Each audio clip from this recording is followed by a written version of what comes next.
আজকে একটা নতুন ভিডিও নিয়ে এসেছি। তো আজকে হচ্ছে 14ই ফেব্রুয়ারি। তো আজকের দিনটি অনেকজনা ভ্যালেন্টাইন্স ডে এবং অনেকজনাও ব্ল্যাক ডে হিসেবে পালন করে। কারণ 2019 সালে 14ই ফেব্রুয়ারি একটা ঘটনা ঘটেছিল। সেখানে 2500 সিআরপিএফ জওয়ান তার নিজের গাড়ি করে যাচ্ছিল জম্মু থেকে শ্রীনগর। তাদের এবং তার মধ্যে একটা গাড়িতে বিস্ফোরক ছিল। সেই বিস্ফোরকটি একটা আতঙ্কবাদী তার বাসে করে মেরে দেয় এবং সেটি ফেটে যায় এবং সেখানে 45 জন জওয়ান শহীদ হয়ে যায়। তো আজকে সে একটা ভিডিওতে দেখাচ্ছি যে এই ভিডিওটি সেই ভিডিওটাই। আর দেখুন বন্ধুরা, এই হচ্ছে সেই ভিডিওটি। এই ভিডিওটা পুরোটা দেখুন, আপনারা সবই বুঝতে পারবেন।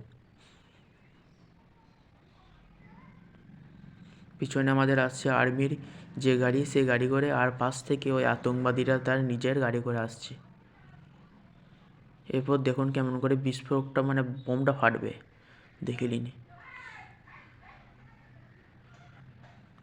40 জন জওয়ান শহীদ হয়ে যায়। চারিদিকে সেই জওয়ানদের লাশ আর রক্ত লেগে পড়েছিল চারিদিকে।